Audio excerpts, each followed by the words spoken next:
হঠাৎ করে মনে হলো যে আজকে কিছু একটা রান্না করি, তার জন্য করছিলাম পনির মশলা। তো তারপরে সন্ধ্যাবেলা আমার ছিল একটা জায়গায় সাজাতে যাওয়া, মানে না না আমি কোনো মেকআপ আর্টিস্ট নই, কিন্তু ওই মাসি আর দিদির আর কি পাড়াতেই ছিল একটা বিয়ে বাড়ির নেমন্তন্ন, তো সেখানেই চলে গেছিলাম মাসিকে আর বধিভাইকে সাজাতে। এর আগের একটা ব্লগে তোমাদের সাথে শেয়ার করেছিলাম যে মাসির বিয়ের বাড়ি ছিল, সেখানে আমি সাজিয়েছিলাম।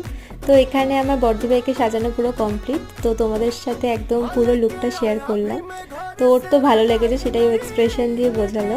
তারপর চলো এবার বড় মাসিকে দেখাই। বড় মাসিরও ভীষণ ভালো লেগেছিল সাজটা, তো বড় মাসিও সেটা বললো যে অসাম হয়েছে। আর সেদিনকে আমি অনেকটাই লেট করে গেছিলাম ওদের বাড়িতে সাজাতে, তো তার কারণে অনেকটা লেটও হয়ে গেছিলো। তো যাই হোক লাস্টের দিকে একটু তাড়াতাড়ি করে দুজনকে রেডি করে নিলাম। তো তারপর বাড়িতে এসে যে পনির মশলাটা আমি সকালে বানিয়েছিলাম, এটা দিয়ে রাতের ডিনারটা সারলাম, আর দারুণ হয়েছিল খেতে, মামুনিও বললো। তো এই মিনি ব্লগটা ভালো লাগলে অবশ্যই একটা লাইক করে দিই, চ্যানেলটা সাবস্ক্রাইব করো। টাটা।